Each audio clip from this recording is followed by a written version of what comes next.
दोस्तों, इजराइल और हमास के बीच लगातार जंग जारी है और इस जंग में जहां एक तरफ समझौता हो गया है, युद्ध विराम को लेकर एक अस्थायी रूप से डील की गई है दोनों के बीच में, लेकिन इन सब के बावजूद भी ना तो हिजबुल्लाह रुकने का नाम ले रहा है और ना ही हूती।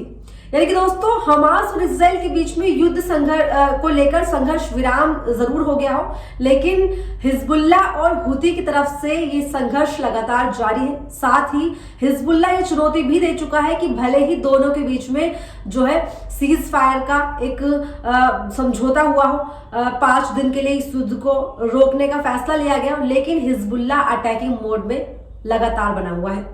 और अब जो हिजबुल्लाह की तरफ से जानकारी दी गई है उसको सुनने के बाद चौंक जाएंगे आप और आप सोचेंगे कि इजराइल वाकई में कितना ज्यादा बर्बादी की तरफ बढ़ता जा रहा है।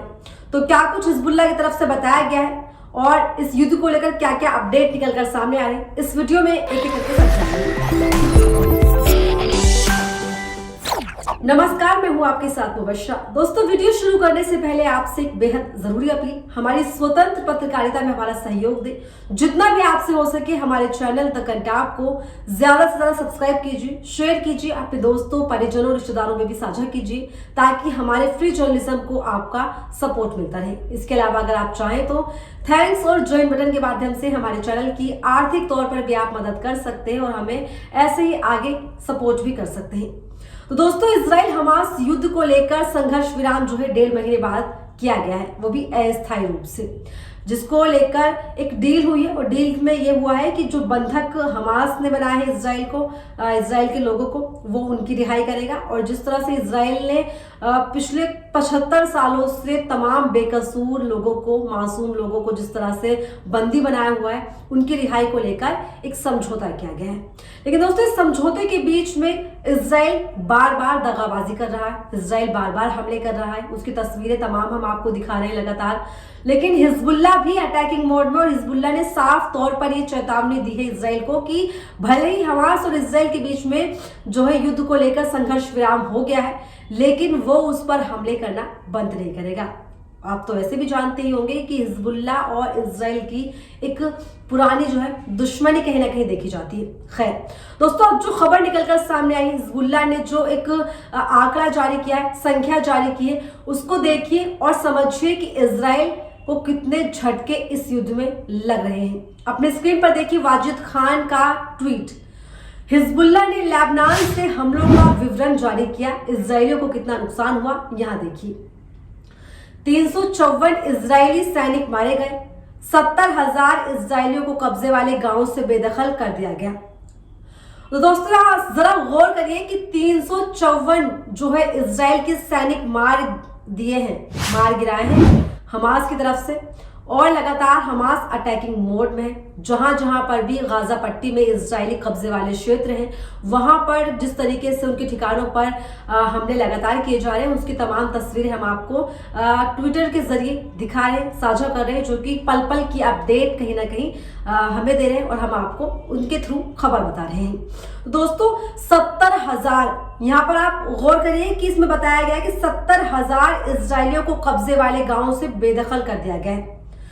दोस्तों, जैसी करनी वैसी भरनी। अब इजराइल को समझ में आ गया होगा कि जो उसने 75 सालों से फिलिस्तीनियों के साथ किया, फिलिस्तीनियों को जो है मौत के घाट उतारा, और हमास की आड़ में, हमास के नाम पर जिस तरीके से अब भी पिछले 1.5 महीने में 11,000 से ज्यादा लोगों को जो है, फिलिस्तीनियों को, मासूम लोग जिनका कोई भी इस जंग से लेना देना नहीं, कोई भी नाता नहीं, उसको लेकर 5,000 से ज्यादा बच्चे, मासूम बच्चे जो बेकसूर है, और मासूम ही फिलिस्तीनी जिनका कोई भी इस जंग से लेना देना नहीं है, लेकिन उसके बावजूद भी हमास के नाम पर इजराइल के द्वारा उनको टारगेट किया गया।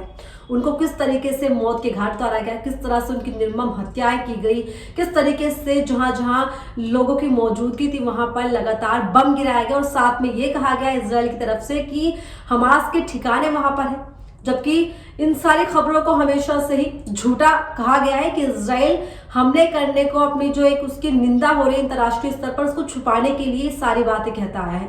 लेकिन दोस्तों, सच किसी से भी छुपा नहीं है। जिस तरीके से फिलिस्तीन को कब्जा करते करते बिल्कुल जो है अपने कब्जे में इजराइल ने ले लिया। अब उसकी उल्टी गिनती शुरू हो चुकी है। 70,000 इजरायली यहूदी जो कि गाजा पट्टी में कब्जे वाले क्षेत्र में थे, कब्जा किए हुए थे, गाजा के फिलिस्तीनी जगह पर, फिलिस्तीनी जमीन पर कब्जा किए हुए थे, तो अब उनको जो है वहां से निकलने का दौर शुरू हो चुका है। यानी कि जो कभी फिलिस्तीनियों के साथ हो रहा था वो अब इजराइल के साथ में खुले तौर पर किया जा रहा है। आगे देखिए ट्वीट। 275 सैन्य ठिकानों पर हमला, 15 सैन्य बैठकों पर हमला, 77 ट्रांसमिशन सुविधाएं नष्ट हो गई, 21 सैन्य वाहन नष्ट कर दिए गए और बहुत कुछ लिखा गया है, लेकिन मैंने केवल इतना ही सारांश दिया है। वाजिद खान की तरफ से ट्वीट किया गया है और ये दावा किया जा रहा है कि इस तरीके से इजराइल को एक के बाद एक झटके लगे हैं। इजराइल पूरी तरह से तबाही के उस दौर पर पहुंच चुका है, उस मुहाने पर पहुंच चुका है जिसकी उसने खुद भी उम्मीद नहीं की होगी, उसे अंदेशा नहीं होगा कि इजराइल पर जो 7 अक्टूबर को हमास ने हमला किया उसके बाद उसकी कहीं ना कहीं एक इज्जत पर बात आ चुकी थी इजराइल की, क्योंकि इजराइल पर अब तक का सबसे खतरनाक हमला हमास के द्वारा किया गया, उसी हमास के द्वारा जिसको बहुत ही कमजोर कहीं ना कहीं इजराइल समझता आया था और इजराइल ने उसको कमजोर समझकर ही उस पर हमेशा से ही अपना रोब, अपना दबदबा दिखाया। लेकिन हमास ने जो अब किया है उसकी उम्मीद इजराइल को नहीं थी और इजराइल को उम्मीदें और भी नहीं होंगी दोस्तों। जो अब इस युद्ध में नए नए अपडेट निकलकर सामने आ रहे हैं उसके बाद भी इजराइल को ये उम्मीदें नहीं होंगी। तस्वीर अपनी स्क्रीन पर देखिए जो कि हारून की तरफ से शेयर किए गए हैं, जो कि एक एक्स यूजर है हारून, और उन्होंने इस खबर को बताया है और साथ में एक वीडियो भी जारी किया है हारून, और उन्होंने इस खबर को बताया है और साथ में एक वीडियो भी जारी किया है। यानी कि Israeli soldiers beat Jews who reject the Israeli aggression. दोस्तों इजरायली सैनिक जो कि इजराइल वहां पर यहूदी हैं इजराइल में, जो कि इजराइल का विरोध कर रहे हैं, विरोध प्रदर्शन का दौर इस वक्त इजराइल में देखने को मिल रहा है। यानी कि बेंजामिन नेतन्याहू की सरकार को कई मोर्चों पर घिरना पड़ रहा है क्योंकि कई सारे यहूदी ऐसे हैं जो कि फिलिस्तीन का समर्थन कर रहे हैं और जो इजराइल के लोग हैं, यहूदी हैं, कई सारे जो हमास ने बंधक बनाए हुए उसको लेकर लगातार बेंजामिन नेतन्याहू की आलोचना कर रहे हैं कि जो कुछ भी हो रहा है बेंजामिन नेतन्याहू की गलत नीतियों की वजह से हो रहा है। और अब इन तस्वीरों में आप देख सकते हैं जो कि हारून की तरफ से ट्वीट में ये वीडियो शेयर किया गया है। इस वीडियो को देखकर आप अंदाजा लगा सकते हैं कि वहां पर इजरायली सैनिक उन यहूदियों के साथ में कितना बुरा व्यवहार कर रहे हैं, जो कि कहीं ना कहीं इजराइल के रवैये के, इजराइल के इस युद्ध को लेकर फैसले से नाराज है, परेशान है और वो लगातार इसका विरोध कर रहे हैं। तमाम मोर्चों पर इजराइल खुद अपने ही देश में घिरा हुआ है, अपने ही लोगों से जो है उसको आलोचनाओं का सामना करना पड़ा है, जो इस तस्वीर में देखकर आप अंदाजा लगा सकते हैं कि इजराइल सैनिक किस तरीके से वहां पर यहूदियों को जो है बहुत बुरी तरह से मार रहा है। इसी के साथ अगला ट्वीट देखिए जो कि वाजिद खान ने ही शेयर किया है। उसमें लिखा है अच्छी खबर, हमास और इजराइल के बीच संघर्ष विराम का क्रियान्वयन शुक्रवार सुबह 7 बजे से शुरू हो जाएगा। यानी कि दोस्तों आज से ये क्रियान्वयन शुरू हो चुका है, जहां पर हमास और इजराइल के बीच में समझौता किया गया उस समझौते के आधार पर जो है चीजों को किया जाएगा। इसमें बताया गया है कि इजरायली बंधक के बदले 3 फिलिस्तीनियों को रिहा किया जाएगा। समझौते के दौरान इजरायली युद्धक विमान गाजा के हवाई क्षेत्र में प्रवेश नहीं कर सकेंगे। मिस्र और कतर की मध्यस्थता में इजराइल और हमास के बीच एक युद्ध विराम समझौते पर हस्ताक्षर किए गए।